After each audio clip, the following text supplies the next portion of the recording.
Olá, essa foi mais uma super semana na República Brasileira.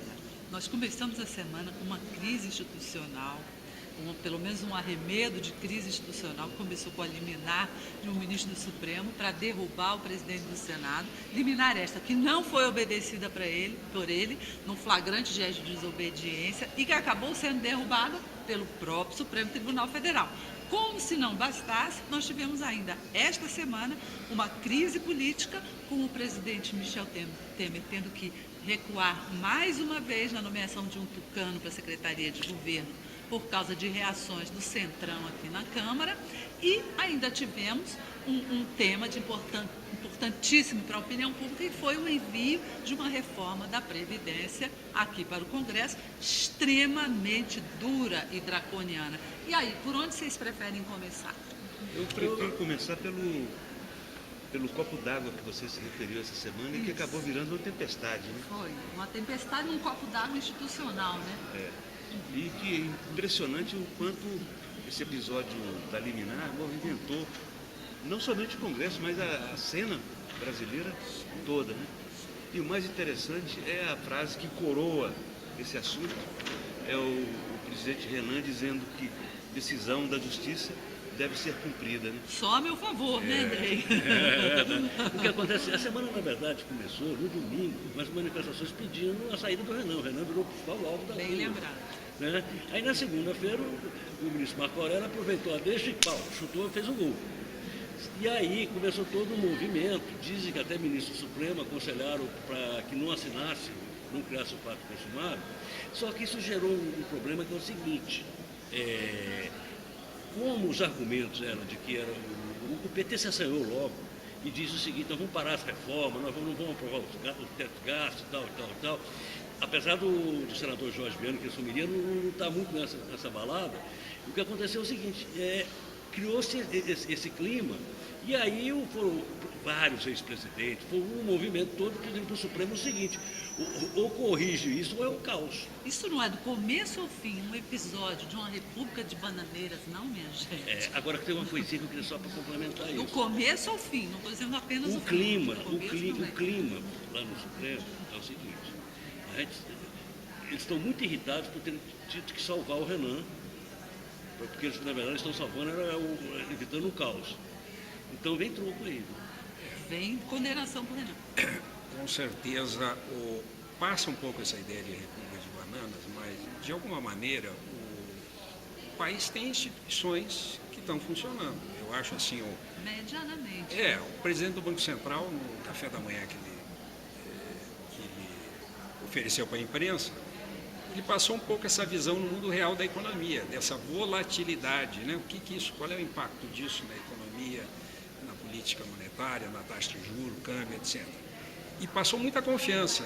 Me surpreendeu a confiança do presidente do Banco Central nas conquistas que o Brasil está tendo, assim, par e passo, né? Você mencionou a reforma. Conta para mim quais são as conquistas que eu não estou vendo. Eu acho assim, do ponto de vista da política, dá uma boa notícia da política monetária, ele passou muita segurança, o que eles chamam de ancoragem das expectativas. Quer dizer, ou seja, no dia da crise, o Banco Central está com... pancadaria o tempo todo, mas dos juros altos. Mas está reduzindo a taxa de juros. Eu vi que no dia do auge da crise, o dólar caiu. Né? O dólar caiu, exatamente. Então, a reforma da Previdência é polêmica, mas é um passo importante que foi dado, quer dizer, está se construindo de forma lenta e gradual as condições para a economia ir para os eixos. Hoje mesmo tem uma queda de inflação acima do que o governo esperava para esse mês. A inflação caiu, o IPCA caiu 0,18. Todo mundo achava que seria 0,28 no mercado. Deus te ouça, mas vocês acham que tem chance de passar essa reforma da Previdência do jeito que veio aí? Tá todo mundo, é a pergunta que mais se faz aqui, né? Está todo mundo achando que é muito pesada, né? E porque aí muito dura, isso vai bater no os eleitor pobres, de cada um dos muito dura com os pequenos, né? É dura, mas não tem outra saída. Tem outra saída, sim, Ivani. Tirar dos ricos. Tem uns bodes, tirar de quem pode pagar. Tem uns bodes. Você vai tirar. Você está tirando da pensionista que ganha um salário mínimo e ela vai ganhar menos de um. Não, mas aí a Aí o E ajuste os tem que militares? ser de outra dimensão. Vamos pensar o seguinte, para recompor as finanças do governo, vamos fazer uma tributação sobre capital. Perfeito. Não, os militares. Perfeito. Por que não tira dos militares e dos juízes? Você viu, Como é que os juízes vão ficar na reforma da Previdência? Você viu o que os Como é que vai militares... ficar o judiciário? Como é que vai ficar os Como é que vão parlamentares ficar que os tem 3 ou parlamentares? 4? Como é que Agora, vai ficar? Como é que vão ficar os militares responsáveis por 45% do gasto Pois de é, agora pensão, vejam pensões? vocês. Não, Os não vai pensionistas militares. Se entre de nós pensões, quatro aqui sim. está dando essa discussão, Ah, você imagina ali dentro do plenário com é que você não consegue Centenas ter de- economia, você não consegue ter economia, regras. Quer dizer, o Mantega errou na condição da política econômica quando ele começa a estabelecer regras diferenciadas. Para esse setor é uma política econômica, ele é outra. Mas aí é outra coisa. A política Não dá. econômica é uma Política coisa. econômica Coisa é do- política Outra- econômica. Você tem que ter regras gerais para todos. Outra é política social. Ontem o senador tocando no cafezinho do Senado contou uma coisa que talvez se você sabe eu não sabia. Ele disse o seguinte, o Fernando Henrique Cardoso tem uma irmã que nunca se casou e é pensionista, porque o pai dele foi general, Mas vive... não é só ele, não. Então, mas Muita nesse, gente, caso, mas nesse muita caso é gente. só mudar a lei.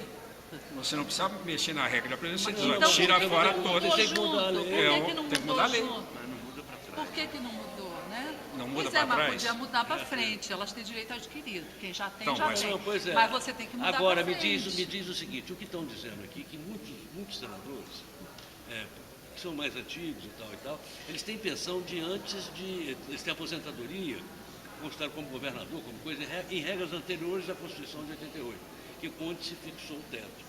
Eles têm direito a continuar ou não? Esse é um embate que tem Mas aqui. Mas o exemplo tem que ser dado. Mas parece que É, nada é Também retroativo, né? acho.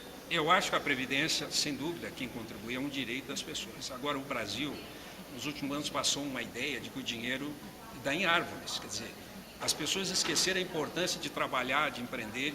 O que o governo está sinalizando com a reforma da Previdência é o seguinte, ó, esse país vai sair do buraco se todos nós trabalharmos mais, melhorarmos nossa produtividade, tá certo? Você falou aí a coisa certa, todos nós, né? Não, Não não só é. os de sempre, né? Não. Mas vamos mudar de tema, porque nosso tempo já está acabando. E só para a gente fechar aqui, e aí, vamos fazer um bolão aqui. O Temer nomeia ou não nomeia o Antônio Embaçaí para a Secretaria de Governo, depois dessa reação dramática aí do Centrão e do próprio PMDB? Não nomeia, eu vou falar antes, não nomeia, na minha opinião, o Temer não vai colocar um novo ministro agora, vai deixar para depois de fevereiro, quando definir quem é o presidente da Câmara e do Senado, para fazer uma reforma ministerial e resolver não só a articulação do governo, como inclusive a questão do Eu planejamento. coincido. Então por que ele aceitou? Por que anunciaram ontem o Embaçaí? Conversei ontem com semana? alguns líderes aqui importantes no Congresso, Por que que disseram o que foi seguinte, o feita essa combinado negociação? era em fevereiro. Aí vem Vaso tentando para Embaçaí tentar essa semana. assegurar a reeleição do Rodrigo Maia Do aqui Rodrigo na Maia. Câmara. E aí criou-se uma crise Criou-se uma crise imensa. imensa. Agora, se vai para frente é crise, se recua para trás é crise, porque o PSDB ficou com um gostinho ali do Embaçaí. E o Embaçaí e na pior, chuva, né? o Embaçaí Sim, super tem- poderoso, pegando coisas do Eliseu Padilha, do Henrique Não, e Meirelles. tem que ter uma E solução para ele agora, né? Não é para ele, não, é para os tucanos. É Mas para os olha tucanos só, que estão ameaçando Foi, pular da foi mais canoa. uma atrapalhada. Uma atrapalhada sem tamanho. Me lembrou muito a Luiz Mercadante. Muito. Mas isso eu não escrevi passou pelo hoje. Padilha, né? Aliás, Que fique eu claro acho que isso não passou aliás, pelo Padilha. Não sei, acho que seria pior se passasse. Mas olha só. aliás, eu acho o seguinte, tá ficando muito parecido, hein, minha gente? Eu quero Já dizer o vimos seguinte, esse filme antes. Viva as crises, porque isso é o sinal de democracia. Estou dizendo isso porque terça-feira, dia 13 de dezembro, vai fazer 48 anos do AI-5, que fechou o Congresso, que fez miséria. Um dos momentos mais sombrios da nossa história. Então, diante do AI-5, essas crises são Passageiras. Muito bem lembrado, que isso não volte nunca mais no nosso país e até semana que vem.